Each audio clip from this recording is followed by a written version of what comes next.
Comment tu vas, Priscilla? Mais je vais bien. En forme? On démarre Oui. direct? Ah bah, si tu veux.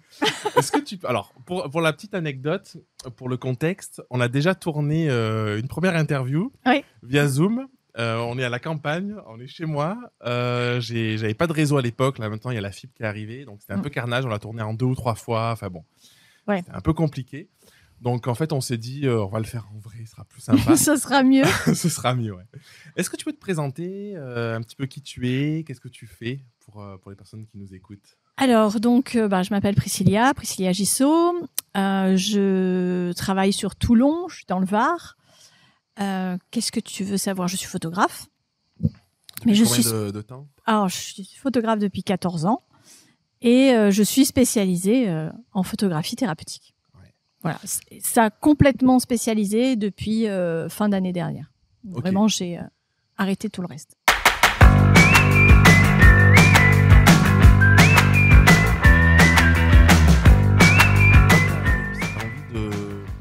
Tout arrêté, donc tu faisais quoi avant?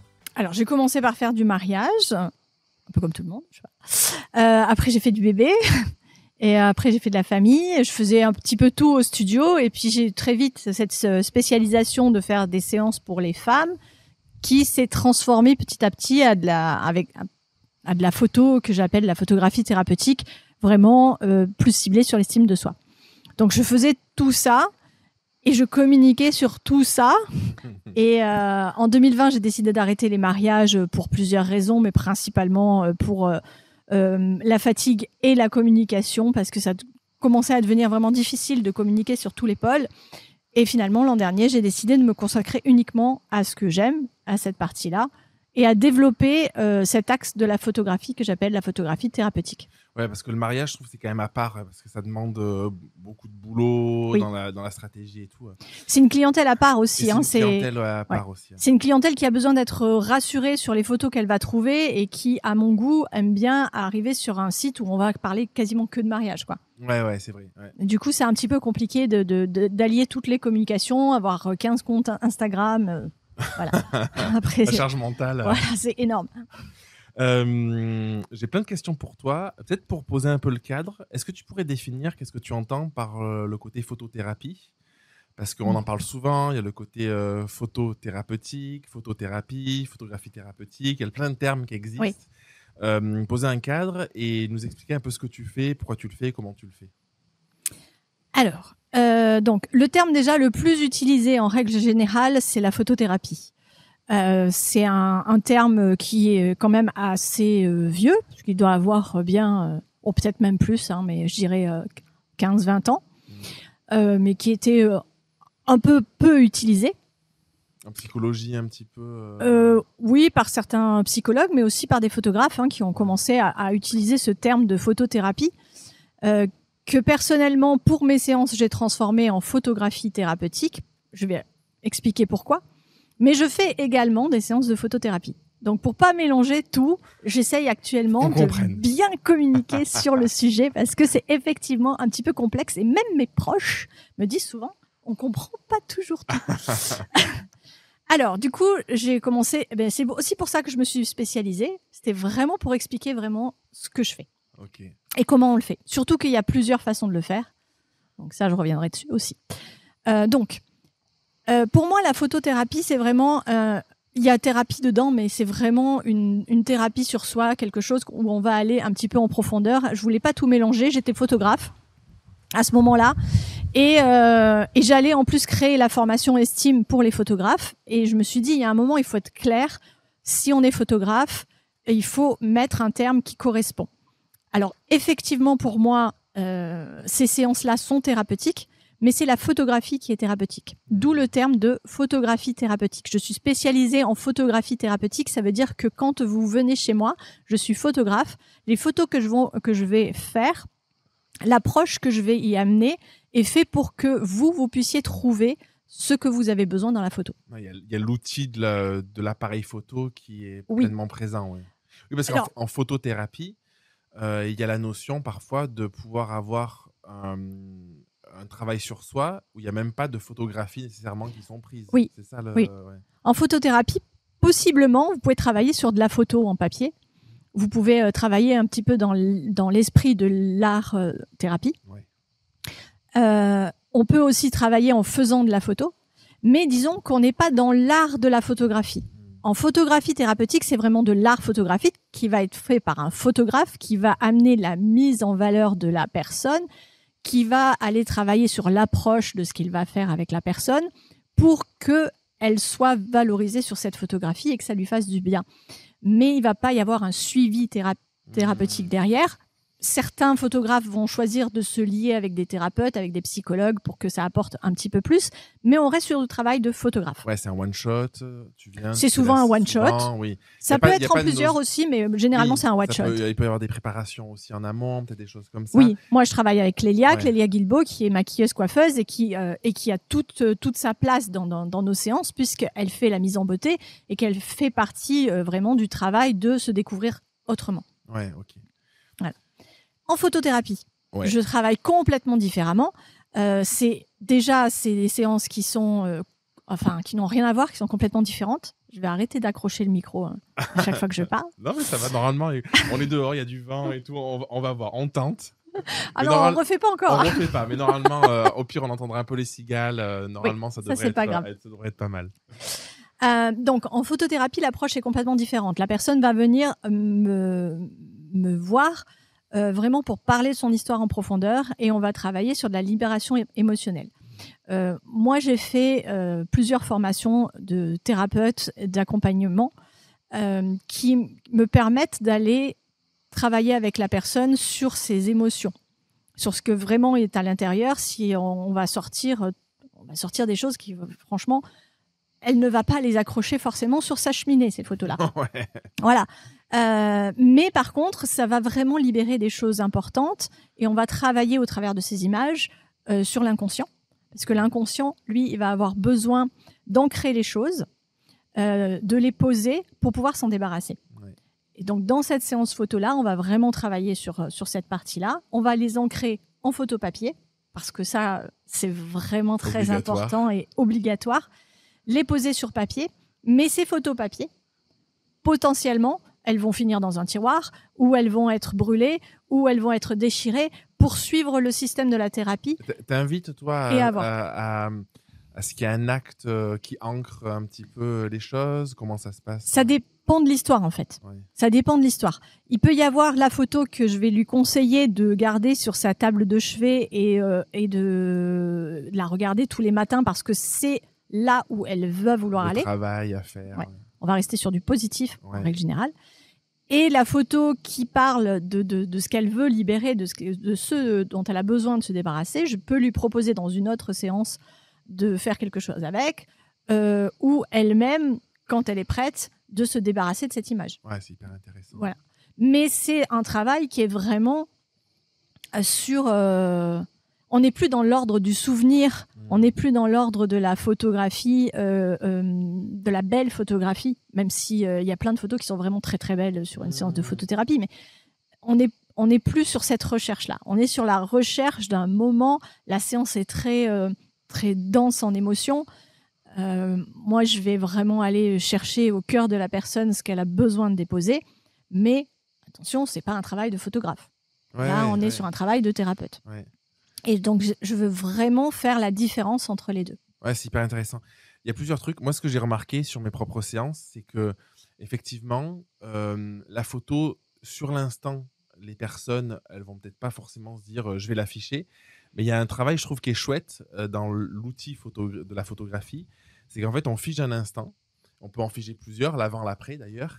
Et j'ai souvent des clientes qui m'ont dit, peut-être 3-4 ans après, mais quand je revois ces photos, en fait, je me revois à l'époque, je revois mon évolution et je les adore parce qu'en fait, ça marque aussi un peu, je sais pas comment on le qualifie, mais un passage un peu, tu vois, peu un rite ou quelque chose comme mais ça. Exactement, c'est ça. Je trouve que c'est très fort parce que moi, je vais voir une psy depuis des années et tout ça, tu vois, et en fait, tu te souviens pas forcément, tu ne gardes pas en tête. Alors que la photo, en fait, l'image, tu la gardes et du coup, ça permet vraiment d'ancrer dans le temps de manière encore plus factuelle ce qui s'est passé, ton ressenti, ton souvenir et tout. Et je trouve qu'en ça, c'est vraiment un outil qui est vraiment puissant. Ouais. C'est exactement ça. C'est un outil puissant sur plein de niveaux, la photographie. Et c'est à peu près les mêmes constats que toi dans mes séances famille ou dans les premières séances pour les femmes que je faisais et qui n'avaient pas cet aspect-là. C'est vraiment cette notion-là que j'ai voulu creuser, aller chercher un petit peu plus loin. Ça m'a vraiment intéressé, ce chamboulement que je voyais chez certaines femmes qui venaient me voir pour des séances à la base qui étaient juste pour se faire chouchouter et s'amuser, hein, parce que c'était ça au départ. Maintenant aussi, hein, on s'amuse toujours dans mes séances. Il faut bien que ce soit clair. Les séances de photographie thérapeutique sur l'estime de soi, on s'amuse beaucoup. Mais au fur et à mesure que j'ai pu creuser sur tout ce que apportait la photographie, au fur et à mesure de mes formations en thérapie intuitive, en communication non violente, etc., j'ai fait le lien entre ce que l'image pouvait apporter en plus de du moment, du moment qui se passait. Voilà. Okay. J'ai voulu mélanger les deux. Et en fait, il y a quand même pas mal de photothérapeutes qui travaillent de façon différente et qui se sont formés de façon différente. Et c'est vrai que du coup, on se retrouve avec plein de choses qui existent sur le marché, comme on dit. Ouais. Et les gens ont du mal à s'y retrouver. Mais je pense qu'en fait, tu vois, j'ai l'impression que c'est comme dans tous les secteurs où vu que c'est quelque chose d'un peu émergent et qu'il y a un peu tout à créer finalement, j'imagine que dans 10 ans, il y aura plusieurs courants différents avec peut-être des types de formations différents, de domaines différents, des approches différentes aussi, sur les types d'expériences qu'on peut faire vivre. En fait, j'ai l'impression que c'est assez... je sais pas comment le qualifier. J'espère qu'on va pas trop entendre le vent. Il y a des rappels de vent. Là, ça souffle bien. Il y a des canadaires. J'espère qu'il n'y a pas un feu quelque part. et j'ai l'impression que c'est en évolution, mais le sujet qui est central aussi, et tu l'as un petit peu abordé, peut-être qu'on peut s'attarder un peu là-dessus, cette notion donc de photographie. On est photographe à la base, on a la technique. Et j'aimerais après on va parler de ton studio, de pourquoi le studio, l'extérieur, tout ça.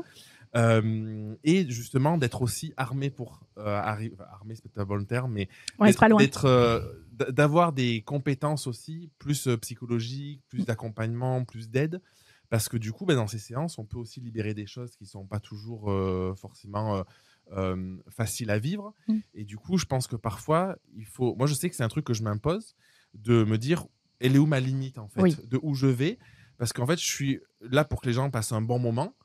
Je suis pas, moi personnellement, je me considère pas comme psychologue. J'ai pas de formation, de diplôme, quoi que ce soit. Je suis suivi, j'ai mon meilleur ami qui est psy et tout ça.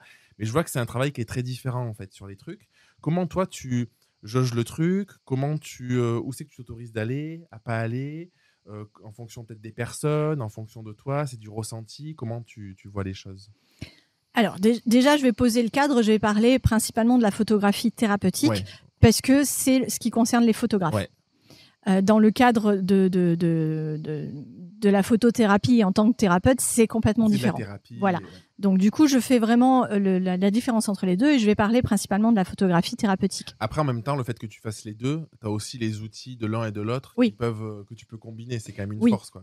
Mais alors, je fais de la formation pour les photographes principalement. Donc, il y a quelques thérapeutes qui viennent aussi à ma formation Estime, mais principalement, c'est des photographes. Donc, du coup, la limite, je la pose à ce moment-là. Et la limite, elle est différente pour chacune des personnes. Et ouais, c'est ça. Déjà.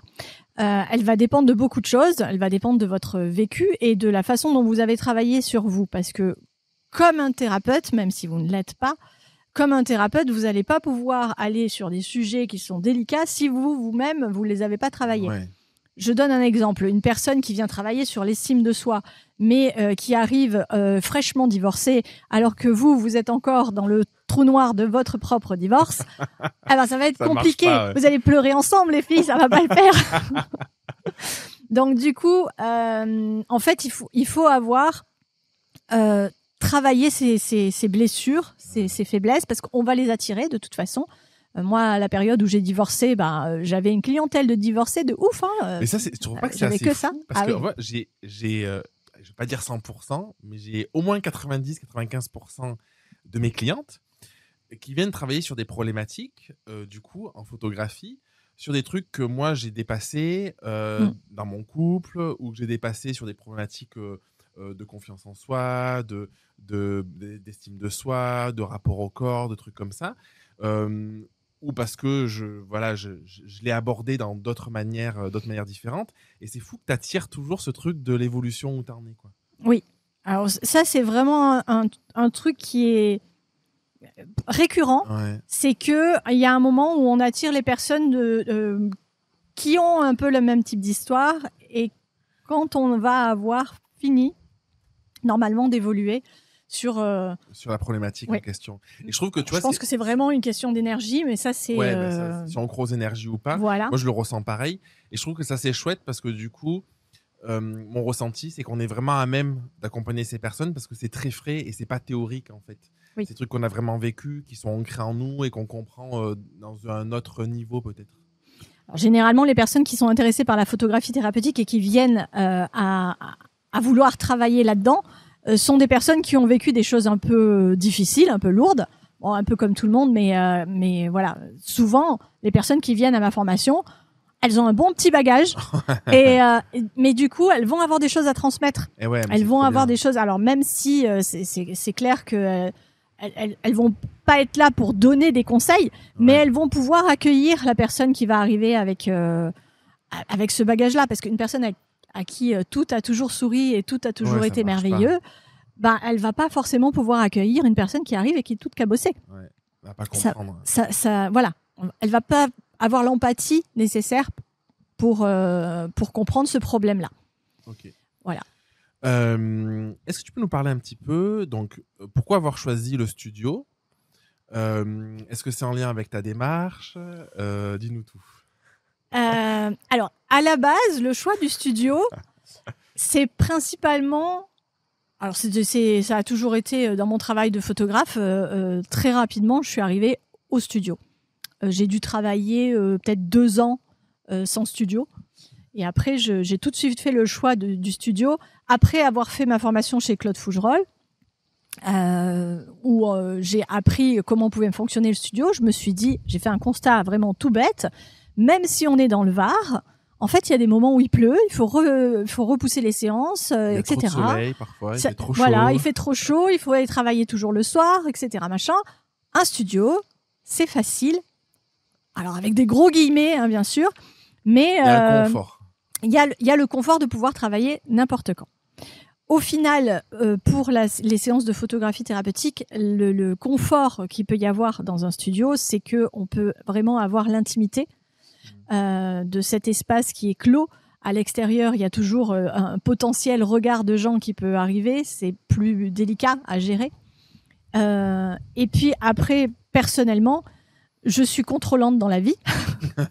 Donc j'aime bien contrôler ma lumière et non pas qu'elle me contrôle. Donc j'aime bien choisir ma lumière, la placer comme je veux, pouvoir faire ce que je veux au moment où je le veux et de pas être dépendante du soleil et des nuages et du vent et de la végétation, du contexte. Même si j'en fais un peu en extérieur, hein. Ouais. Parce que il y a toujours un moment au printemps où j'ai besoin de sortir. Ouais, et puis tu as besoin de variété aussi peut-être, de renouveau et tout. Et comment tu as choisi ton... Petite pause dans cette interview, j'ai une info importante à te donner.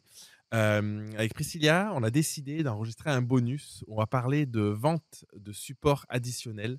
Donc, elle a partagé tout son process de comment elle arrive à organiser ses séances pour avoir un prix d'entrée qui est plus attractif. Et ensuite, comment elle arrive, par son process, à vendre des supports additionnels. Pourquoi c'est important d'en vendre aussi pour elle. Et elle va t'expliquer dans le détail quels sont ses tarifs, quels sont ses prix, comment c'est structuré. Donc, je t'en dis pas plus. Regarde l'interview jusqu'à la fin. Si tu as envie directement d'aller voir le bonus, tu peux aller voir en description de la vidéo, sur YouTube ou sur le podcast. Et on se retrouve à la fin pour la petite conclusion. Tu as un style qui est assez marqué, je trouve. Est-ce que tu es venu à ça naturellement, ou est-ce que tu choisis des types de lumière, des types d'ambiance, des types de fonds, d'accessoires, tout ça, dans une volonté d'avoir un certain style ou par rapport à une clientèle ou par rapport à toi, comment tu... Alors, je pense pas que j'ai positionné mon style que moi, je ne vois pas spécifiquement. Enfin, je le vois quand j'ai certains de mes stagiaires qui sortent de chez moi et qui reproduisent ce qu'ils ont appris. Et là, je me dis, ah, on dirait une de mes photos. Donc, c'est bien qu'il y a un style. Mais... en fait, je pense que ça s'est positionné au fur et à mesure des formations que j'ai pu faire. J'en ai fait beaucoup à une période. Et en fait, à chaque fois qu'on sort d'une formation, on va cueillir le 5-10% qui nous correspond et on va l'intégrer petit à petit à notre style. Je pense que mon style s'est à peu près posé au bout de 5 ans de studio. Donc, il y a 5-6 ans. Il y a presque 10 ans. Ah bah oui, du coup, oui, c'est vrai. Ça fait 14 ans. Donc, j'ai dû mettre à peu près 5 ans pour positionner ce que je voulais faire. Depuis, ça bouge un peu, mais ça bouge moins. Et c'est très sympa de la période où on cherche son style. C'est très énervant en même temps. Ouais, ce que j'allais dire. Il y a beaucoup de personnes, tu vois, qui aimeraient le trouver de suite. Ouais. Et en fait, moi, c'est à peu près comme toi. J'ai mis 4-5 ans, tu vois, où moi, ça bouge très peu depuis. Alors, il y a des petites évolutions. Oui, voilà. Mais en fait, je crois que moi, je le vois comme un assemblage de plein de trucs où, en fait, on trouve pas son style. C'est parce qu'on évolue, qu'on se connaît mieux, qu'on sait qu'on aime plutôt tel type de lumière ou tel type d'ambiance, tel type de couleur ou justement du noir et blanc. Et que du coup, en fait, ça s'impose un peu à nous à un moment. Oui. Parce que ça va matcher et on se dit, ça correspond vraiment à qui je suis, à ce que je veux véhiculer, tout ça. En fait, le meilleur moyen de trouver son style, c'est de faire des erreurs. Ouais. S'il y a que ça, en fait. Parce qu'en fait, c'est en sachant ce qu'on n'aime pas qu'on va savoir ce qu'on aime. Ouais, c'est vrai. C'est mon point de vue. Donc, moi, il y a plein de fois où je me suis dit, ah ouais, ça y est, j'ai trouvé, ça c'est super et tout machin. Au bout d'un an, j'étais lassée, c'était pas possible. Je voyais tous les défauts de la photo que je voyais pas avant. Et voilà, c'était fini. Au moment où on se dit, bon ben là c'est propre, ça me va bien, il n'y a pas de couleur qui me déplaise. Et voilà, le style est posé. Après, personnellement, ce que j'aime pas, c'est les styles. Salut le papillon. Ceux qui nous regarderont sur YouTube, il y a un papillon qui c'est les styles à la mode. Ouais, qui vont passer dans 2, 3, 4 ans. C'est ça. Ouais. Et qui ne nous reflètent pas dans notre personnalité. Moi, c'est ce que je n'aime pas, mais après, chacun fait comme il veut. Mais je voulais pas tomber personnellement dans quelque chose qui appartenait à quelqu'un d'autre et que j'aurais copié, peut-être remis un peu à ma sauce, mais finir dans le cadre d'un photographe fine art, moody. Ouais, je comprends. Voilà. Et qu'on choisit plus pour son style personnel, mais pour. Ouais, je pense que c'est important d'avoir cette cohérence et tu vois, tout à l'heure en off, on parlait un peu du branding, de l'image de marque, du positionnement et tout. Et je pense que le style, ça y joue quand même vachement. Et je pense qu'on a tout intérêt à vraiment plutôt essayer de reproduire un style existant, ça peut être facile aussi de faire ça, de vraiment se dire, est-ce que c'est cohérent par rapport à qui je suis, par rapport à ce que je vends? Parce que je trouve que parfois, il peut y avoir un décalage entre, moi je le vois souvent, un style un peu fade, par exemple, sur des images, et la personne, elle est ultra pétillante, ultra rayonnante, et ça se voit pas du coup sur les photos. Donc, je pense que c'est des trucs auxquels il faut vraiment prêter attention. Il y a sûrement au début cette manière de penser, de vouloir faire comme les autres. Oui, parce qu'on aime bien et on n'y connaît pas forcément grand-chose. C'est ça.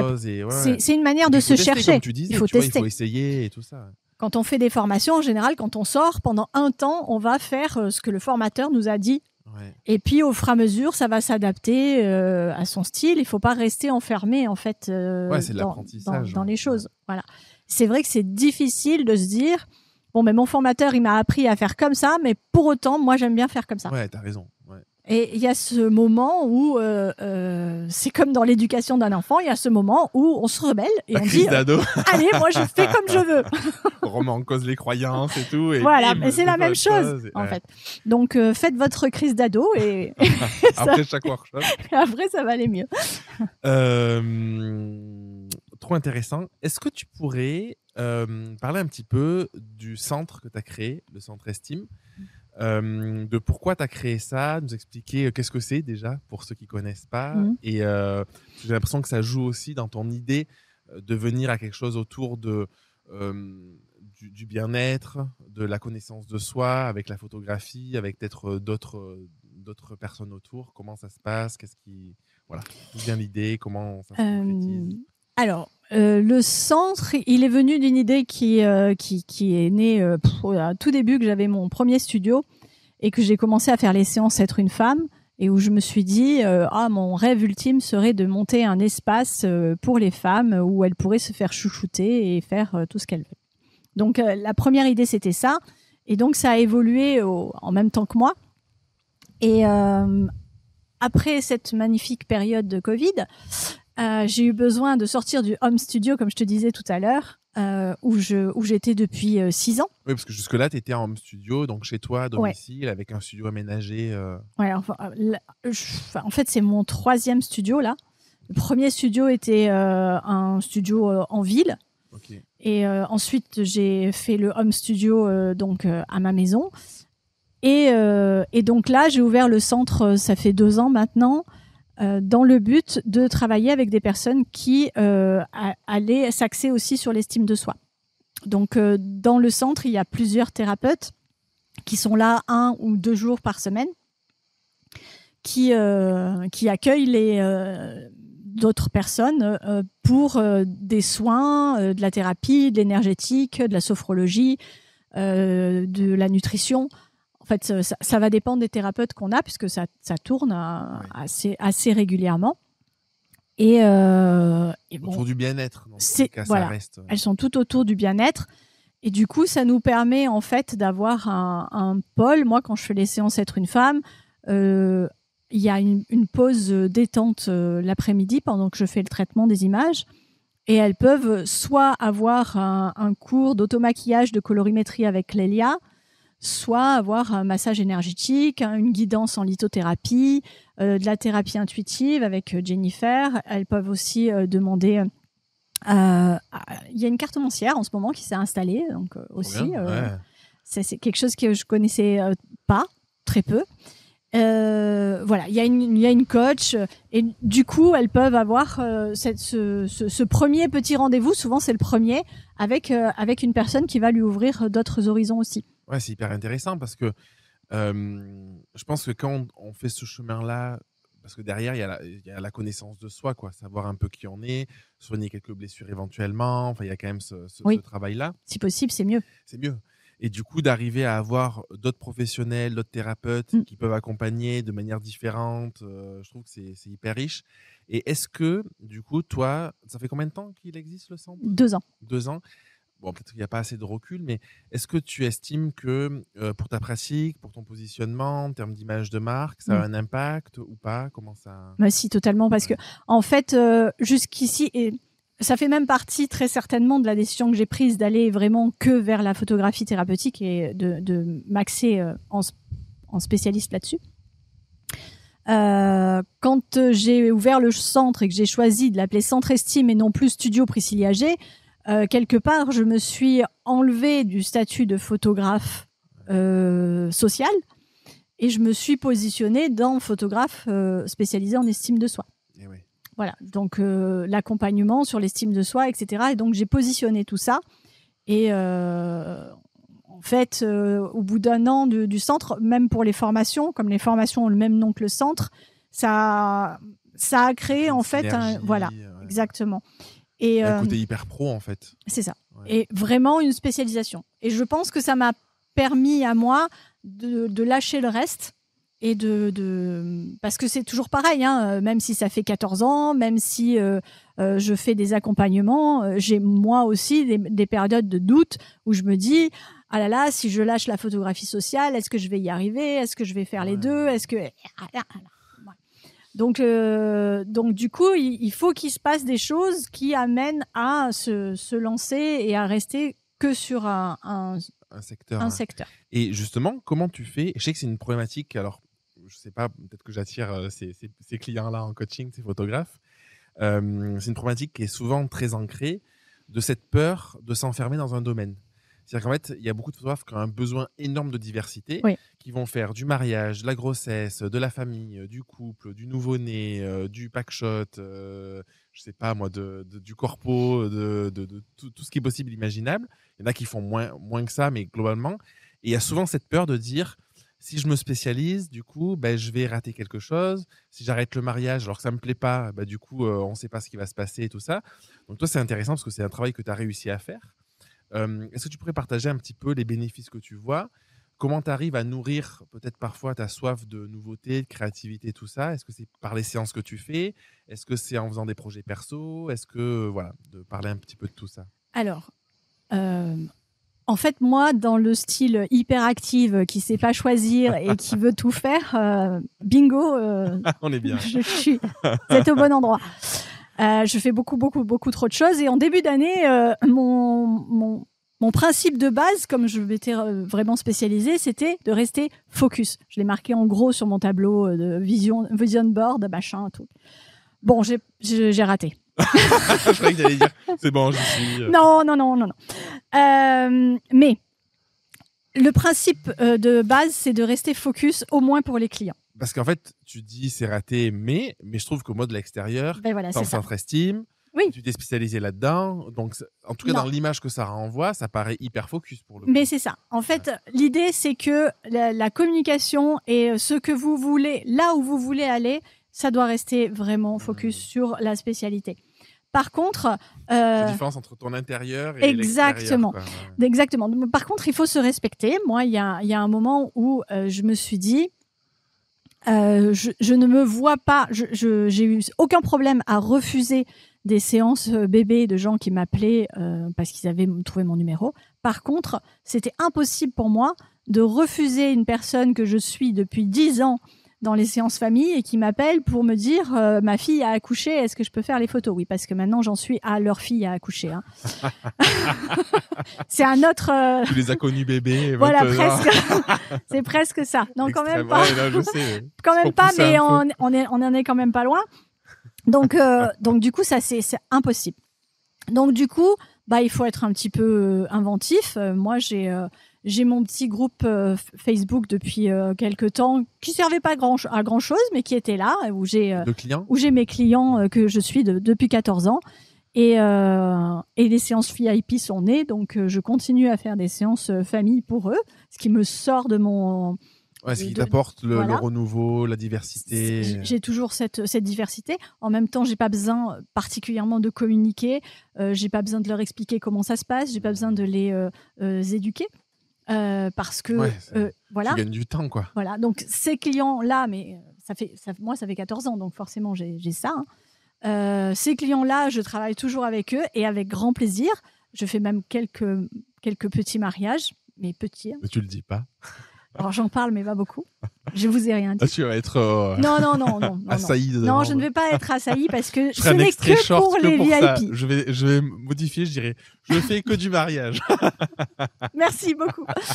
Non, mais vraiment, il faut se laisser cette porte de se dire, j'ai envie d'en faire de temps en temps, mais je ne vais pas communiquer dessus parce que je ne vais pas en faire tous les 4 matins. Donc du coup, je le fais. En fait, si vous avez envie de faire un truc, faites-le quoi. Simplement. Ouais, je pense que ça vaut le coup de le répéter parce que autant je pense que arriver à être un minimum focus et en tout cas donner une image, comme tu disais, extérieure de focus pour qu'on comprenne ce qui se passe, où on est. Après, majoritairement, il faut l'être quand même. C'est hyper rassurant pour le client, ça prête de la confiance et c'est vraiment bien pour le business. Mais en même temps, je pense que c'est pas une bonne chose de se priver de notre nature, de qui on est, de ce qu'on aime et d'arriver à faire la part des choses là-dedans, quoi. Après, il y a un truc très important quand même dans le business ou dans le... Voilà, c'est pas de mentir. Hein. On n'est pas là pour mentir. Je veux dire, moi, je me suis spécialisée en photographie thérapeutique. Je le dis, je communique dessus. Maintenant, si on me dit, est-ce que tu fais encore des séances famille? Je vais pas dire, non, j'en fais plus jamais. Non, il y a un moment, oui, j'en fais, mais j'en fais pour ces clients-là et pas pour les autres. Ouais, trop bien. En parlant de business... Est-ce que tu pourrais nous parler un petit peu aujourd'hui de ton fonctionnement, tes séances, un petit peu comment ça se passe, tu vois, comment c'est organisé, ces aspects-là. Comment c'est organisé mes séances? Ouais. Alors moi, j'ai plusieurs types de séances. Celle que je fais le plus souvent, c'est les séances Être une femme. Okay. Donc les séances Être une femme, c'est une journée avec nous. Ok, donc tout le centre. Alors, pas tout le centre, on est 3 en général. Ok, ouais, enfin, je veux dire, une équipe. C'est ça. Ouais. Donc, alors, on est 2 ou 3, ça dépend, puisque des fois, c'est Clélia qui fait 2 choses.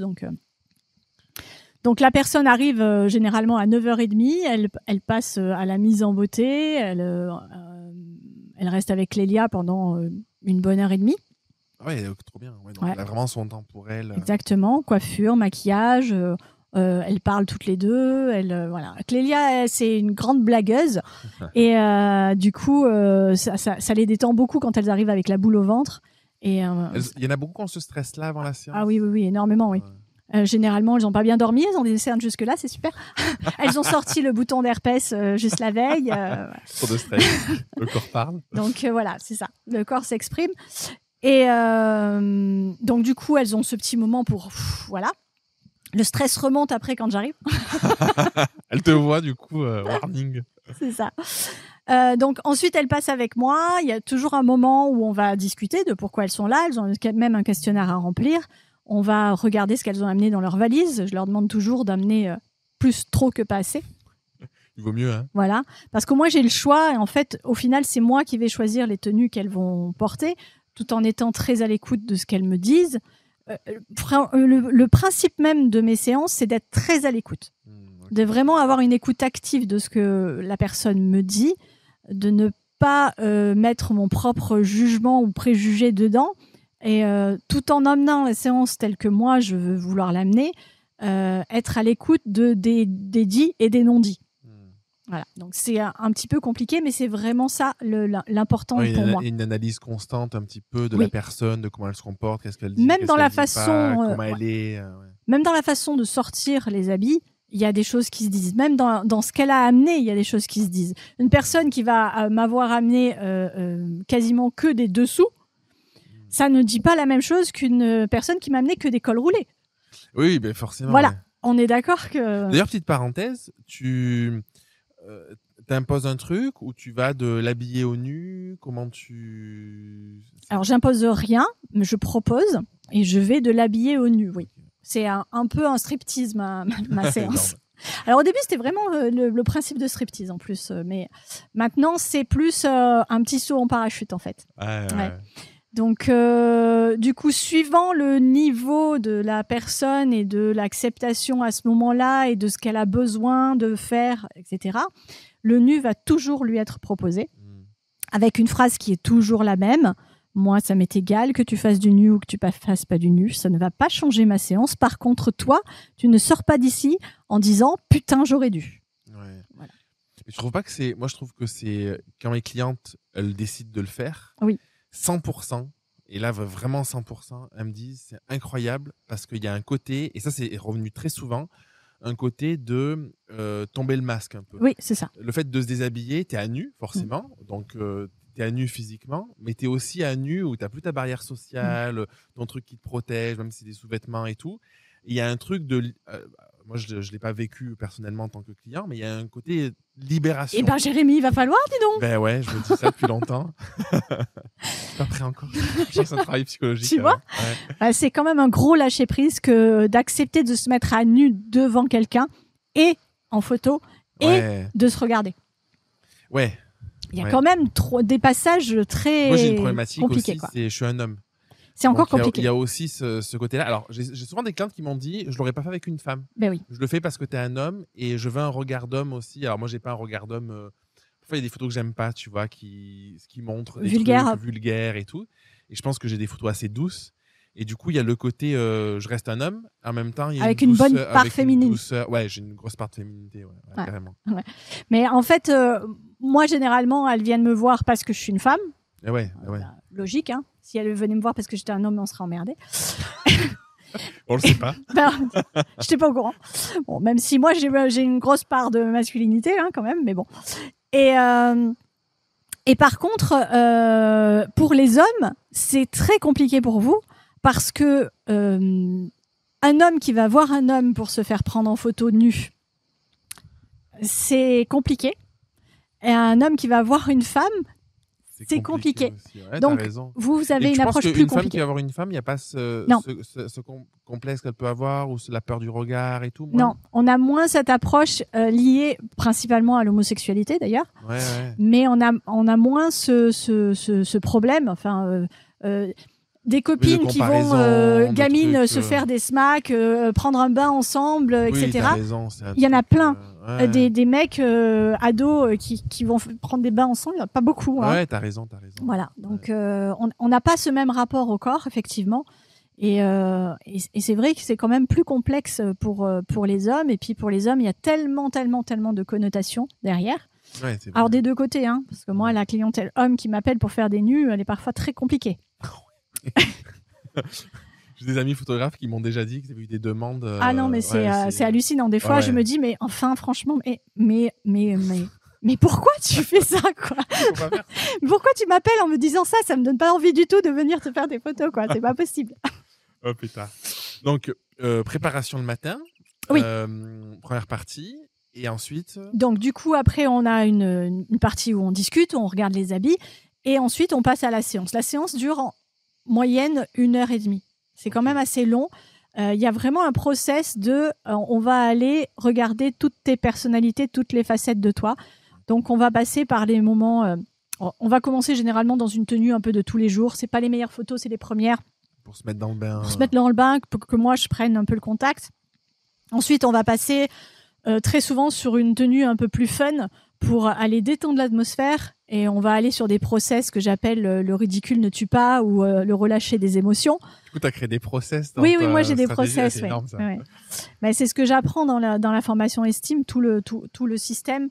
Et tout ce système, il est mis en place pour créer le lâcher prise. Le contexte. Mettre en confiance, relâcher. Moi, j'ai déjà des personnes qui sont arrivées en me disant oui, mais un tel il va penser ça, un tel il va penser ça, et puis un tel il m'a demandé ça, et puis Ouais, un t'as tel. dans le contrôle. Ouais. Ok, d'accord. Alors on va commencer par faire un truc. Tu vas prendre tout le monde dans tes bras, là, tous ceux que tu aimes, tu les adores, il y a pas de souci. Tu les prends dans tes bras, viens avec moi, on les fout dehors. Pof. C'est bon, t'es toute seule là. On va pouvoir se concentrer que sur toi. C'est des gestes, en fait, c'est ce qu'on appelle des actes symboliques. C'est des gestes, qui vont permettre à l'inconscient de se libérer de ce truc-là et de se concentrer 5 minutes que sur soi. Okay. Et de lâcher prise et de laisser tomber le truc qu'on a à faire et on va être en retard et mon mari va penser ça et mon ex-mari va penser ça et Charge mentale. Voilà. Là, on n'est que toutes les deux.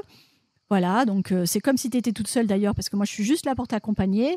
Donc, vas-y, pose tout ce que tu as envie de poser.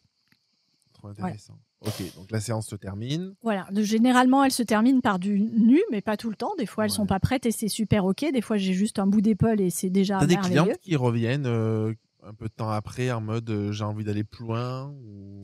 Alors oui, ça arrive. Pas très souvent, mais ça arrive. C'est assez rare, mais ça arrive et généralement, c'est sur la séance Ose Encore. Avant, ça s'appelait Glam and Charm, mais j'ai changé le nom. Ça s'appelle Ose Encore, en 2 mots, en et corps, le corps. Ah, ok. Où là, on n'est que sur des photos de charme, donc des dessous et du nu, et des photos plus travaillées dans le charme. Ouais, voilà. Dans l'esthétique, C'est dans ça. la lumière et tout. Et c'est le même type de cliente que tu as pour les deux ou c'est très différent? Alors, bizarrement, j'ai créé à la base les 2 séances pour attirer 2 clientèles différentes. Et puis au final, c'est toujours la même chose. Elles viennent me voir pour les mêmes problématiques. Et voilà. Voilà. Donc, du coup, c'est le même process, mais disons qu'il y en a qui... Elles n'ont pas la même évolution. Elles n'en sont pas au même endroit. C'est intéressant parce qu'en termes de business, tu as le côté les personnes qui ont envie de commencer l'aventure peut-être un peu et d'autres qui ont envie d'aller directement plus loin ou celles qui plus tard veulent aller plus loin et tout. Ouais, il y en a qui sont déjà prêtes ou qui ont besoin d'aller vers le nu en fait parce que des fois certaines personnes ont ce besoin d'aller voir le corps à nu. Ouais, moi j'ai des clientes qui m'ont dit vraiment important. On fait que ça, on fait du nu, j'arrive et hop, je veux que ça quoi. C'est ça. Après, il y a tout un process derrière. Donc, moi, effectivement, elle me raconte, comme j'ai posé le cadre que je suis photographe et thérapeute, il y a un peu plus de facilité à me transmettre leur histoire. Il y a un cadre qui dit, vas-y, tu peux déposer, je peux accueillir ce que tu vas raconter. Ouais. Donc, quand je n'étais que photographe, des fois, elle venait avec une demande, mais je ne savais pas ce qu'il y avait derrière. Et du coup, j'avais parfois du mal à savoir jusqu'où je pouvais aller ou pas. C'est ce qui a fait que j'ai voulu vraiment développer mon approche, me former pour pouvoir mieux accueillir ce qu'elles avaient à me dire. Et donc, du coup, maintenant, j'ai plus du tout ce problème. En fait, Ouais, c'est clair dès elles le arrivent, départ et- hop là, elles jettent le sac et. C'est parti. T'as d'autres offres ou c'était deux Oui, offres pardon. Ouais. Donc, Moi aussi, je pars dans tous les sens. mais ouais, non, Et mais tu bon, vois, on et du coup, discute je me dis, quoi. j'essaye de mettre un peu de cadre C'est de temps bien, en mais c'est temps. bien, bravo. Bravo. J'essaye, parce qu'à mon avis, parfois, on parle n'importe où. Mais... Donc, dans les séances estime, il y a également la séance portrait d'homme, qui est un petit Ok. peu dans le même principe, sauf qu'on ne va pas jusqu'au nu, parce qu'à l'inverse, pour les hommes, j'ai choisi d'aller travailler sur leur image plus profonde et de ne pas les amener comme on en a un peu trop l'habitude avec les hommes, de ne pas les amener sur le terrain du sexuel. Ok. Voilà, c'est un choix personnel. Ensuite, il y a les ados, regard d'ado pour les garçons et la séance fille pour les jeunes filles. Ok. Avec une volonté thérapeutique aussi Oui, derrière oui, toujours pareil. Pour la séance fille, il y a aussi le maquillage et la coiffure, à un autre niveau bien sûr, mais voilà. Et suivant l'âge, on est vraiment dans le process de je vais de l'enfant vers l'adulte. Ok. Suivant l'âge, hein, ça dépend. Ouais, pour marquer là, ça cette dépend. transition. Ouais. Ouais. Après, dans les ados, j'ai quand même principalement une clientèle de personnes qui ont eu des soucis, soit de harcèlement, soit de... Je ne trouve plus mon mot, il est parti. Soit d'attouchement, soit de... Ouais, choses. bah, Ouais. c'est bien. Alors, souvent envoyés par des psychologues, Ouais. pas tout le temps, par leurs parents aussi qui prennent conscience qu'elle aurait besoin ou il aurait besoin de se voir en photo. Mais c'est souvent la problématique la plus courante. Ouais, une reconstruction de C'est ça. soi, de l'image. Ouais. C'est ça. Et du corps, parce que le corps, à cet âge-là, c'est quand même assez compliqué. Ouais, bah ouais. Donc voilà. Mais c'est toujours une démarche des parents. C'est ce qui m'embête un peu dans les adolescents. Donc maintenant, j'ai essayé d'aborder ça dans des associations. La première que j'ai fait l'an dernier, j'ai travaillé avec une association de théâtre où donc j'avais un atelier ado-adulte où on a vraiment travaillé que sur la partie des émotions, pas sur l'estime de soi, sur les émotions, pour exprimer C'est déjà les choses. ouais. Voilà. Voilà, donc ça c'est pour les séances. Ensuite, on a la séance connexion. Ça, c'est une séance où on est dans la connexion à soi. Donc en fait, là, ça dépend de ce qu'on a envie de faire en fait. C'est très ouvert. C'est large. C'est super large. C'est plus individualisé, personnalisé peut-être en fonction des personnes ou...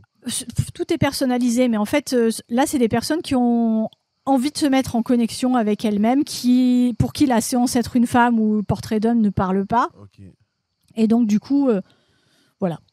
trop bien. Ça, toutes les séances en studio. En extérieur, il y a la même chose, mais en pour extérieur. Donc, on en était donc dans le fonctionnement pour le studio. Donc là, t'as fini la séance. Et après l'après-midi, tu nous disais c'est sur la journée. Comment ça se passe? Voilà, donc ça, on revient sur les séances estime. Ouais. Donc, sur les séances estime, effectivement, après, elles ont une pause pour aller manger. Elles ont une pause détente avec soit Clélia, soit une thérapeute, et qui dure 1h30 en général. Okay. Moi, pendant ce temps, je fais le traitement de mes images okay. pour pouvoir leur présenter ensuite en projection grand écran. Parce que là aussi, la découverte des images, c'est encore quelque chose de très fort. Alors, c'est très fort pour une séance famille, bébé, etc. Mais quand c'est des photos de soi, qu'on regarde toute seule sur un canapé avec soi en grand écran, c'est vraiment quelque chose de très fort, de très puissant. On y découvre aussi encore plein de choses.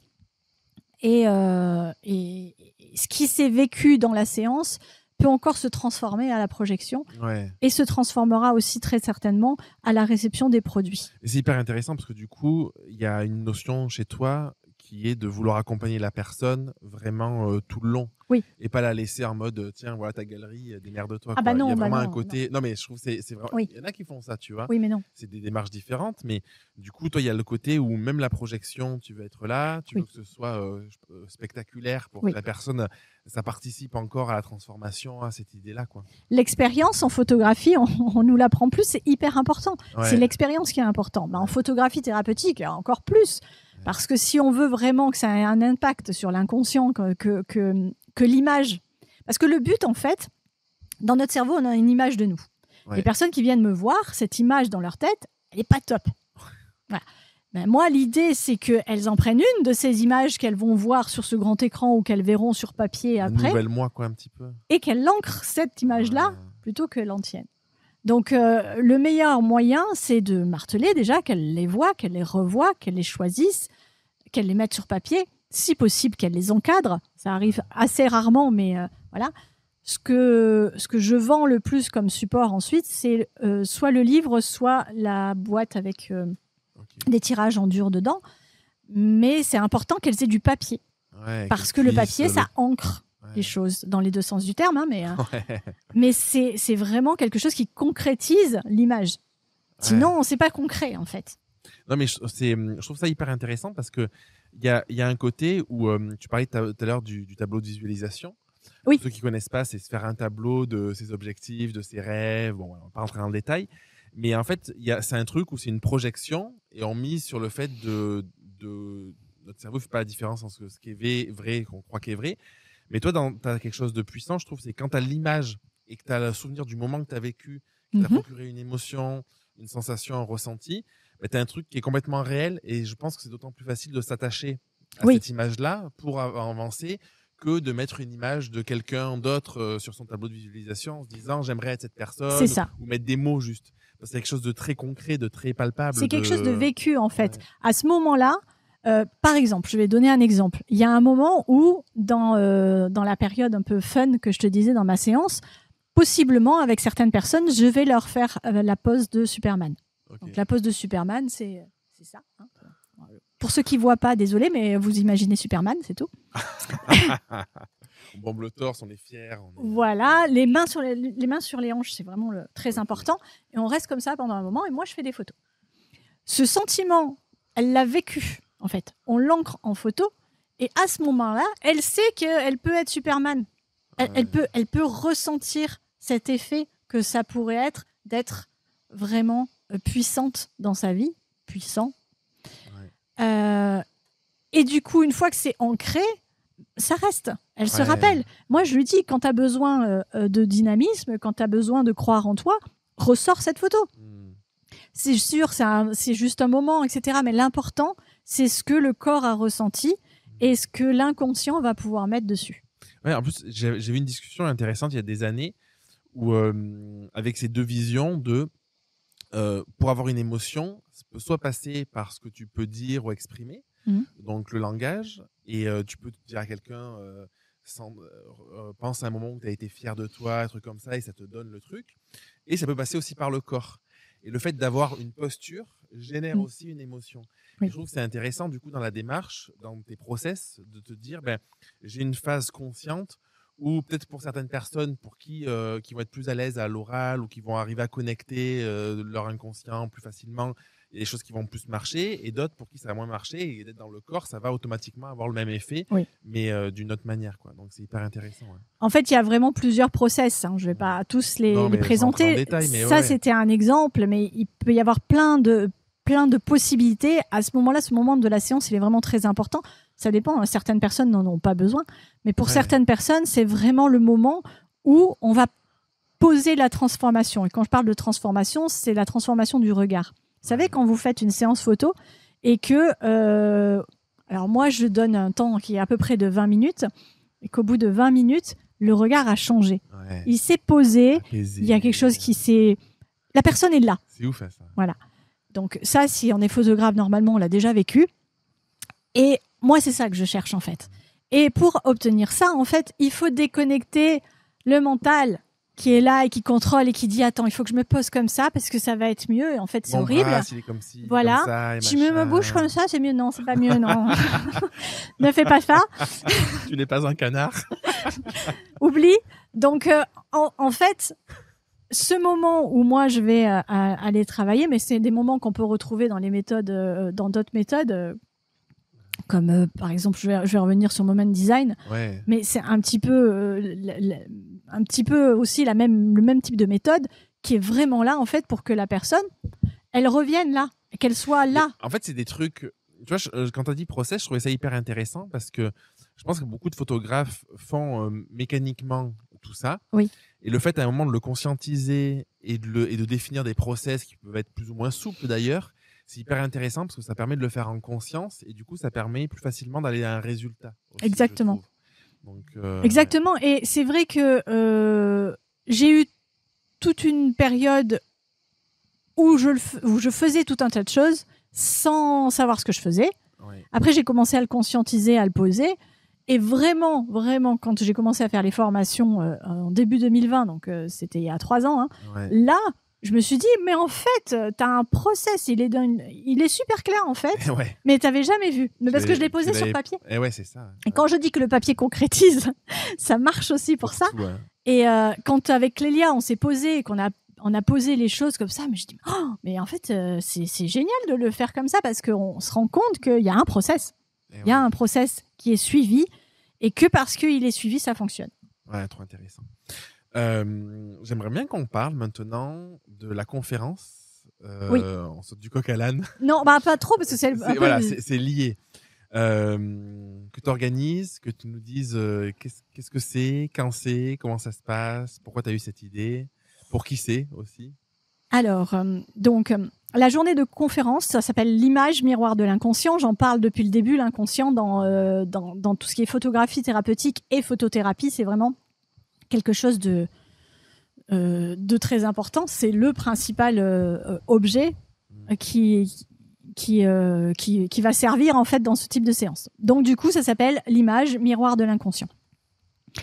L'idée, elle est née au mois de janvier après une réunion avec plusieurs photographes qui m'ont posé la question mais qu'est-ce que tu fais en fait, Priscilla, on comprend pas. C'est quoi en fait l'idée? Voilà. Donc du coup, je me suis dit mais en fait, je suis quand même pas la seule à faire ça. On le fait toutes de manière différente. C'est normal que les gens ils savent pas par quelle boule prendre. Tout à l'heure aussi, c'est tout ce qui est nouveau. Exactement. Par définition, c'est pas défini, c'est pas clair. Il y a plein de pratiques, plein de trucs qui s'entremêlent. Et puis il y a quelque chose qui était latent derrière et que j'ai bien senti et que j'ai bien ressenti après, c'est la peur. La peur de cette pratique-là, la peur de là où ça pouvait amener, les dangers qu'il pouvait y avoir derrière. Ça c'est un truc, moi ça.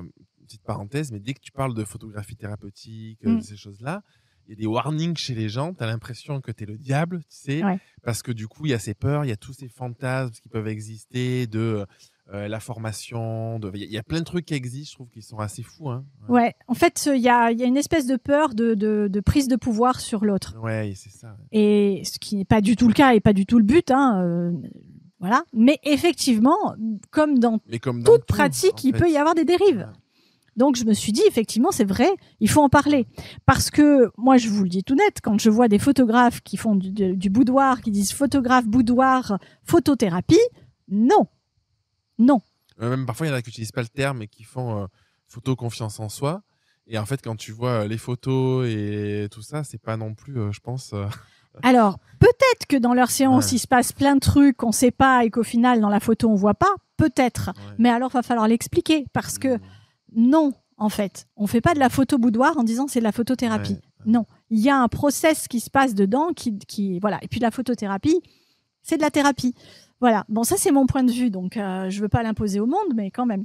Non, mais je pense que tu vois, j'ai eu une discussion avec un photographe récemment où il me disait peut-être qu'il faudrait que j'utilise le terme photothérapie parce que c'est à la mode et tout, tu vois. Ah oui, voilà. Et lui, en fait, le truc c'est que il fait des photos plutôt boudoir. Avec des personnes plus proches du mannequin que la personne lambda, tu vois. Et en fait, le truc, c'est que ça peut pas marcher parce que derrière, il y a un problème de cohérence entre le message que tu envoies, les photos que tu montres, entre tous ces sujets-là, en fait. Moi, de mon point de vue, il faut pas tout mélanger. En même temps, je me dis, si quelqu'un qui fait ça, il va pas vendre non plus, tu vois. Oui et non, mais en fait, le problème, c'est toujours le même, c'est que du coup, ça porte préjudice à l'image du mot, en fait. Parce que du coup les gens savent plus c'est quoi alors la photothérapie, c'est de la photo boudoir.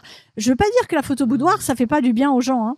Ça fait du bien à l'image, etc. Il y a aucun problème. Même de la photo de charme et tout. Moi il y a plein de personnes tu vois qui m'ont dit en fait il y a une vraie transformation, le fait d'oser faire évidemment. Ça et tout ça, ouais. Mais c'est pas la même démarche. Mais c'est la démarche et la démarche c'est pas la même. Enfin voilà. Après. Mettez en avant votre démarche si elle est particulière en faisant du photo de boudoir, mais il y a quand même quelque chose qui cloche sur ce point-là. Bon, bref, revenons à nos moutons, la conférence. Donc du coup, je me suis dit, qu'est-ce que je vais faire alors, mon chéri, il me dit souvent que je mets ma cape de Wonder Woman et je me mets en haut de la falaise et je fais ça. Voilà, on se refait pas, hein, à mon âge, maintenant c'est foutu.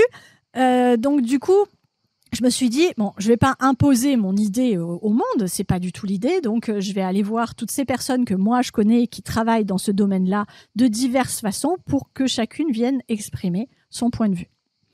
Donc j'ai contacté des personnes de vraiment d'horizons différentes. Il y en a qui sont thérapeutes, art thérapeutes. Donc je vais les citer comme ça va être plus simple. Élodie Sueur-Monsner est thérapeute spécialisée dans le corps. Elle fait de la thérapie par l'image.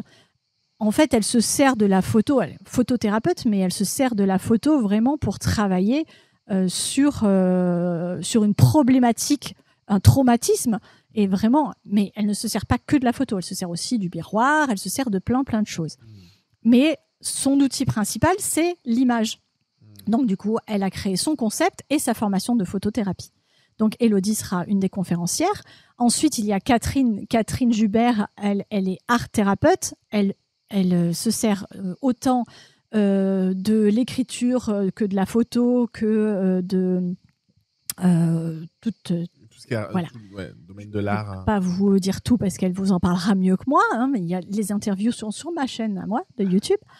Et donc elle est vraiment dans l'aspect on prend de la photo, c'est pas de la prise de photo, c'est plus on prend de la photo et on va travailler avec. Okay. Voilà, pour faire un résumé. Hein. Ouais.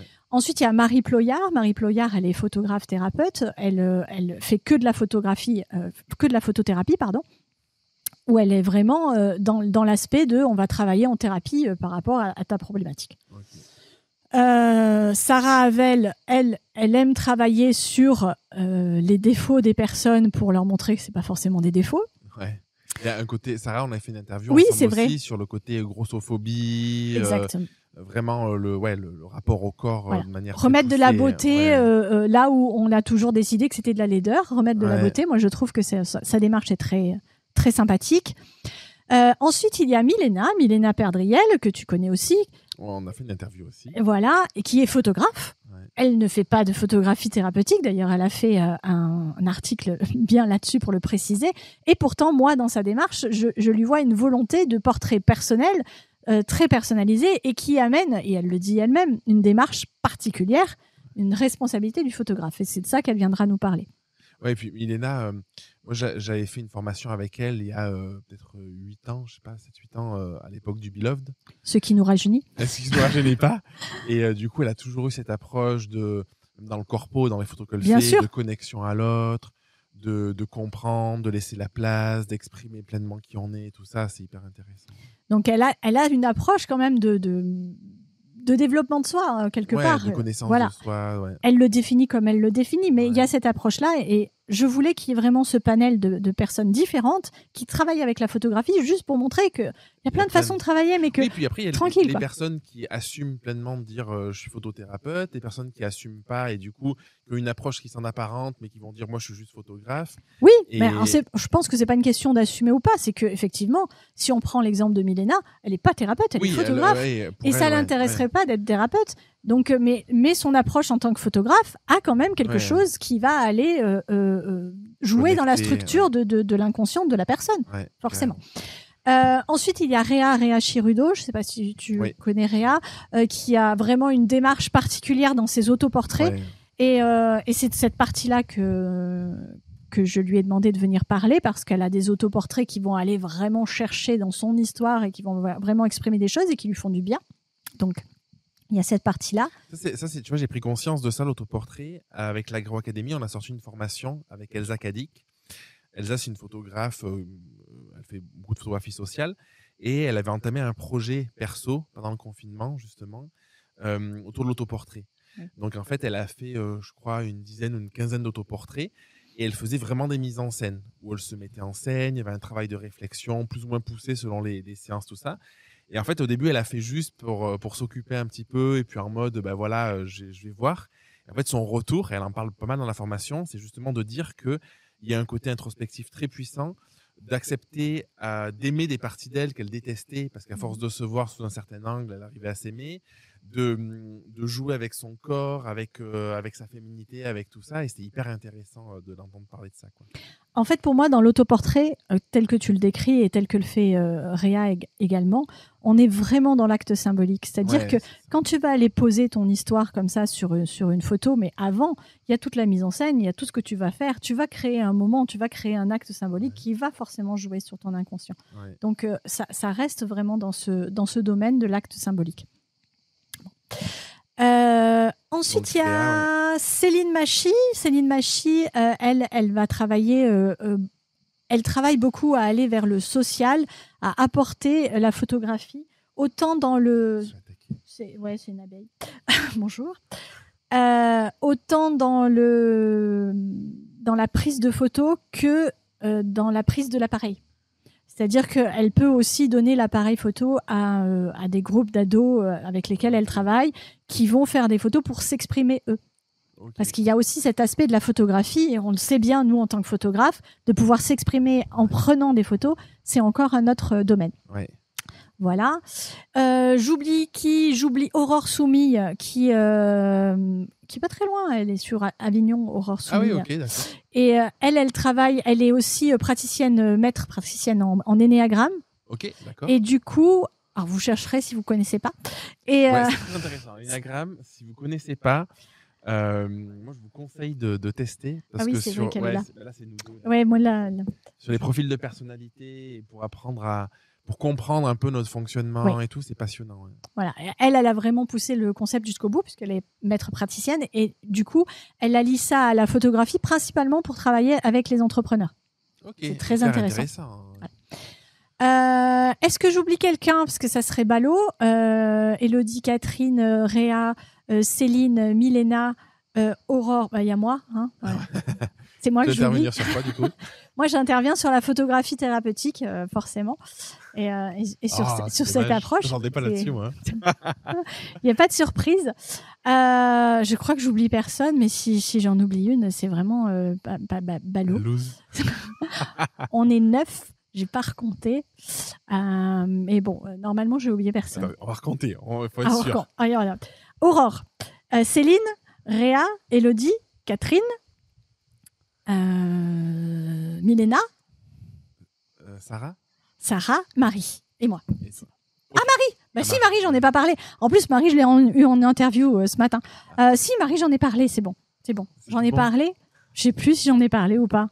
Tu vois, voilà, il y a trop. Vas-y, redis-le. Donc Marie Ployard. De 30 secondes. Je suis pas sûre. Hein. Marie Ployard, elle travaille en tant que photographe thérapeute, si je l'ai dit, et elle travaille sur l'approche de la photothérapie. Si je l'ai dit, au fur et à mesure que je le dis, je m'en rends compte. Juste après Catherine. Je t'ai écouté. Bravo. Ok, trop intéressant. Donc, est-ce que tu veux nous dire où c'est, comment ça se passe, c'est quand, la date? Ah bah oui. Donc la conférence se passera à Paris parce que je me suis dit que c'était quand même plus central. Enfin central, c'est pas central, mais plus facile d'accès. C'est à la Fondation Biersman l'Apôtre qui est située à la Cité universitaire à Paris. Et c'est le 18 novembre. C'est toute une journée de 9h à 9h30 à 18h30 environ, je pense. Donc les 9 conférencières viendront intervenir, donc accrochez-vous parce que ça va dépoter. Ouais, il y a également une exposition dans la galerie de chacune pour qu'on puisse aussi voir le résultat, leur travail à chacune parce que c'est quand même très divers. Il y en a où c'est vraiment de la thérapie, donc c'est pas de la photo artistique, mais c'est vraiment ce qui se passe dans la photo. Et il y en a où on a un travail artistique, principalement comme Réa, Milena, où on est vraiment sur du travail de photographe artiste. Trop bien. Voilà. Je mettrai les infos dessous pour l'interview. Oui. Est-ce que tu as quelque chose à ajouter, à compléter? Est-ce qu'il y a quelque chose que tu aimerais partager? On a parlé pas mal de sujets, mais est-ce qu'il y a un truc que tu te dis, peut-être pour des photographes un peu plus débutants qui se lancent ou qui se cherchent, tu vois, un conseil que tu pourrais donner, qui veulent que toi t'aurais aimé avoir, tu vois, il y a quelques années peut-être? Alors que j'aurais aimé avoir, je sais pas, parce que moi j'ai eu des bons conseils au départ et je crois que le meilleur conseil que j'ai pu avoir, c'était de me former. Ouais. Et je pense que c'est le meilleur conseil qu'on puisse donner, parce que dans la formation, non seulement on se forme, Mais en plus, il y a des rencontres très, très importantes qui se passent. On va comprendre mieux comment on fonctionne et comment c'est très dans le développement personnel que de faire des formations. Pour moi, vraiment, ça nous permet de mieux réfléchir sur notre travail, de comment nous, on procède. Moi, j'ai fait des formations où je me suis dit, bon, ben non, en fait, je vais pas faire ça parce que ça me plaît pas, mais c'était très intéressant à savoir, mais je vais pas le faire. Mais c'est OK. On a quand même un système pour les photographes de financement qui est génial par le FAFCA, qui nous offre vraiment des opportunités de formation. Et puis des formations, vous en avez à l'appel. Le plus difficile, ça va être de choisir, je pense. Mais vraiment, pour les photographes, je pense que l'important, c'est de se former. Si vous voulez vous former sur l'aspect de la photothérapie ou de la photographie thérapeutique, est-ce que tu peux parler un petit peu de ta formation? En fait, à ma connaissance, je vais pas parler que de la mienne parce que je trouve que c'est important d'allier les choses. Mais à ma connaissance, il y en a 3 principales. Et c'est pour ça que j'ai voulu qu'elle fasse partie des conférencielles, c'est-à-dire celle d'Élodie, celle de Catherine et la mienne, qui sont 3 formations qui sont complètement différentes. Ça, c'est des formations en France. Quoi, ouais. Oui. C'est vraiment des approches différentes. Et pour moi, c'est important d'aller voir un petit peu les 3, pas forcément pour faire tout, pas forcément pour être thérapeute, mais pour mieux comprendre l'humain, parce que dans la photographie thérapeutique et dans cette approche-là, vous aurez besoin de comprendre l'humain, en fait, de comprendre comment il fonctionne, de pouvoir l'accueillir, de pouvoir l'écouter. Tu sais que j'ai beaucoup de clientes, plutôt des clientes, ouais, qui ont fait la tienne et celle d'Élodie. Oui. Ouais. Bah, de toute façon, je leur conseille. Moi, j'ai fait celle d'Élodie et Élodie a fait la mienne parce que on est consciente de la complémentarité des deux et de ce que ça peut apporter, même à soi, hein, parce que c'est des formations qui, en même temps, font vraiment travailler la personne. Ouais, bah ouais. Alors attention, la formation d'Élodie, c'est pas une formation de photographe, c'est une formation de thérapeute, donc il faut être prêt à aller affronter aussi quelques bricoles, hein, parce que quand on se forme en tant que thérapeute, on se forme sur soi, donc il y a quand même des bricoles qui sont un peu voilà. Chez moi aussi, ça remue pas mal, mais ça reste une formation de photographe. Business. Aussi, parce que c'est aussi important quand même. Et je tiens à préciser un truc super important. Et c'est vraiment encore plus important maintenant parce que bon, il y a eu un article en fait qui est parlé. Je vais quand même en parler. Et il y a eu cette petite phrase dedans. Il y a eu un article sur la photographie thérapeutique qui est pas très, enfin qui est pas tourné exactement comme je l'aurais tourné moi personnellement, mais je vais pas en parler plus. Mais dedans, il y avait cette petite phrase qui culpabilisait bien les personnes. Et qui leur disait si vous choisissez ce créneau-là, choisissez plutôt d'aller vers du bénévolat. Alors non, les photographes, ils ont déjà vraiment beaucoup de mal à se vendre. Ils ont vraiment beaucoup de mal à se dire parce qu'ils veulent faire du bien aux gens, hein, clairement. Hein, les photographes, ils sont altruistes. Hein, mais franchement, moi, il y a un truc, ce débat, je le comprends même pas. C'est impossible. Parce que je pense que moi, je crois profondément qu'on choisit son métier par rapport à qui on est, où on est dans sa vie, par rapport à ses blessures, à ses bagages, à sa zone de génie, à tout ça. Et moi, je suis convaincu d'un truc, c'est qu'en fait, quand on est photographe social, j'entends, il y a un côté forcément très connecté, très sensible à l'autre. Et en fait, de toute façon, on le fait, ce travail de connexion, d'approche, tout ça. Et je comprends pas ce truc-là de, en fait, c'est comme dire à un thérapeute ou à un psy, fais-le gratos parce que du coup, tu vas faire du bien aux gens, en fait. En vrai, les thérapeutes, alors les psychologues pas parce qu'ils sont conventionnés la plupart, voilà, mais les thérapeutes, ils ont psy, tu vois. Oui, mais ils ont vraiment du mal à se vendre aussi, hein, donc ils sont un peu comme les photographes. Mais parce que je pense que derrière, il y a ces croyances-là bien qui sûr. sont véhiculées par. Si tu fais ce truc-là, parce qu'en fait, pour moi, il y a un truc en France, tu vois, qui me gonfle, c'est, en France, je sais pas si ça se passe ailleurs, mais en tout cas chez nous, la valeur du diplôme. Et moi, un truc que je vois bien avec le temps, tu vois, j'ai un master d'urbanisme. Quand j'ai commencé à faire de l'urba, tu vois bien que le diplôme, ça veut pas dire tes compétences et ça n'a rien à voir. C'est vrai. Et en photo, en fait, j'ai plein de personnes qui ont fait des écoles de photo, qui viennent en coaching parce qu'ils savent pas se vendre, parce qu'ils sont très bons techniquement, mais ils sont handicapés pour communiquer, pour faire de l'expérience client et tout ça. Et un truc, c'est que le diplôme garantit jamais la compétence. Non. Et pour autant, c'est important de se former, ce que tu disais. Et ça, je trouve que c'est vraiment quelque chose d'important parce que se former, c'est gage de prendre le feedback de quelqu'un qui a pris peine de réfléchir à comment il faisait les choses, parce que c'est pas évident de délivrer une formation. Non. C'est-à-dire qu'il faut être hyper au clair sur ce qu'on fait, comment on fait pour arriver, en tout cas une formation de qualité, à le délivrer. Et ça fait gagner un temps dingue et du feedback aussi qu'on n'aurait jamais sans ça, en fait. En fait, partir avec une formation, ça va nous permettre d'aller plus loin, plus vite. Parce que ça nous évite toute la période que l'autre, la personne qui te forme, elle s'est tapée avant. Ouais, c'est ça. Hein. Et donc, du coup, toi, tu vas pouvoir aller plus loin. Tu vas pouvoir aller plus vite à une autre sphère. Je vais juste finir sur ce point-là. Si vous travaillez, que ce soit en tant que photographe ou dans la photographie thérapeutique ou même dans la photothérapie, peu importe. En fait, si vous travaillez pour faire du bien aux gens, ne leur enlevez pas la valeur de votre travail. Parce que une personne qui va venir chez vous pour travailler sur l'estime de soi et qui va payer 50 balles, elle va pas avoir la même valeur que celle qui va payer 1000 balles à la fin. Je suis désolée, mais l'argent, c'est aussi de la valeur. Si vous dévalorisez vos clients, vous ne leur rendez pas service. Donc, ce n'est pas vrai. On n'a pas besoin d'être, de donner son travail, le temps que vous allez y passer, le temps que vous allez créer. C'est pas vrai. Que vous vouliez travailler en bénévolat pour des personnes vraiment dans le besoin, oui, auprès d'associations, auprès de ce genre de choses, oui, et plus que oui. Mais même aujourd'hui, moi, je travaille pour des associations en me faisant payer parce que c'est mon travail. Ouais, c'est une activité. C'est mon travail. Ouais. Le bénévolat doit être un choix, et non pas. Mais tu sais que pour moi, ça c'est bon, on pourrait en parler des heures. C'est un sujet, tu vois, mais pas pour possible. moi, c'est les gens qui véhiculent ce message, c'est des gens qui ont un vrai problème avec l'argent, en fait, qui ont des croyances autour de ça. Parce que ce que tu dis, c'est très juste. Moi, je remarque qu'en fait, on est dans un monde dicté par l'argent. Si on veut acheter à bouffer, une maison, tout ça, qu'on soit OK ou pas avec ça, voilà, on peut. Par contre, en fait, on est dirigé par ça. Et moi, je remarque qu'en fait, moins c'est cher, moins les gens accordent de valeur. Bien sûr. Et plus le prix est élevé, et plus les gens accordent de valeur. Et ça, je l'ai vu en mariage, en augmentant mes prix avec le temps. Je le vois en séance, je le vois dans les coachings, je le vois partout. Parce qu'en fait, l'engagement, il n'est pas le même. Non.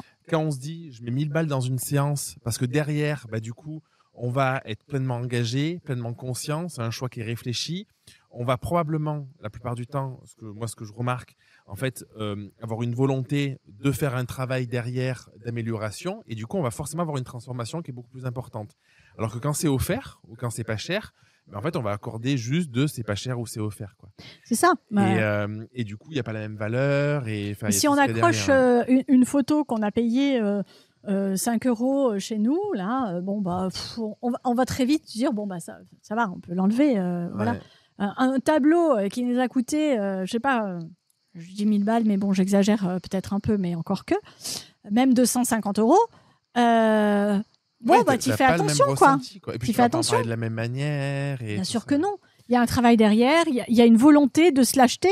Il y a parfois des personnes qui viennent chez moi, qui ont mis 2 ans pour venir parce qu'elles ont mis de côté, elles ont eu toute la réflexion, le truc de se dire, là maintenant, je vais mettre cet argent pour moi. Pour moi toute seule. Alors, pour les femmes, je vous raconte même pas. Moi, mes séances, la séance Être une femme, la journée complète, elle est à 325 € avec juste 3 photos. Après, il y a les achats. Mais elle est à 325 €. Il y a certaines femmes mettent 325 € rien que pour elles. Ouais, c'est déjà une démarche, quoi. C'est déjà une approche et c'est déjà un travail sur elle. Priscilla, c'est trop intéressant, trop bien. Pour ceux qui veulent connecter avec toi, éventuellement découvrir tes formations, voir ton travail, discuter, ils vont où? Qu'est-ce qu'ils font? Comment ça se passe? Alors, mon site principal, c'est priscilliagisso.com. Les réseaux, c'est Priscilla Gisso. Voilà, donc c'est assez simple. Je suis sur Facebook, Instagram, LinkedIn, Twitter, pas trop, YouTube. Voilà, donc on me trouve assez facilement en tapant mon nom et mon prénom dans Google. Et voilà. Et pour les formations, comme on est porté par Ama Conseil, on est également pour les 2 formations, parce que j'en ai pas parlé, mais il y a Estime et Lumière des émotions. Pour les 2 formations, on me retrouve sur le catalogue d'Ama Conseil. Trop bien. Merci beaucoup. Merci à toi. Merci d'avoir regardé cette interview jusqu'à la fin. C'était un plaisir de partager tout ça avec Priscilla, de parler de la photothérapie, de la photographie thérapeutique, de parler de tous ces sujets. Je te le répète, je te l'ai dit au début de l'interview, si tu as envie d'aller plus loin, c'est envie de comprendre l'aspect business, l'aspect vente de support additionnel, de tout ce que Priscilla a mis en place avec les années, avec ses 14 ans d'expérience, les erreurs qu'elle a faites aussi. Regarde dans la description, on a tourné un petit bonus, donc c'est un bonus payant, hein, je te le précise, un petit bonus pour rentrer dans le détail de ses tarifs, de la structure de ses offres, de comment elle fait, comment elle organise les séances en amont, comment elle arrive à organiser les ventes additionnelles, quel support elle privilégie, pourquoi elle les privilégie, quels sont les tarifs et les différences de prix qui existent entre chacun sur un plan stratégique pour arriver à en vendre potentiellement. Et tout ça, je te le dis parce que c'est important pour elle, elle le dit dans le bonus, sans vendre nécessairement. C'est-à-dire sans avoir cette posture parfois qui est désagréable de vendeur de tapis, où on se sent obligé de vendre quelque chose et parfois de manipuler ses clients. Et comment on arrive à structurer ses offres pour arriver à faire des ventes additionnelles, à arriver à augmenter son panier moyen, à arriver à gagner sa vie confortablement en tant que photographe, en faisant en sorte que ce soit gagnant-gagnant, que aussi bien nos clients que nous sommes hyper satisfaits de ce qui s'est passé. N'hésite pas à t'abonner à la chaîne, à t'abonner sur le podcast.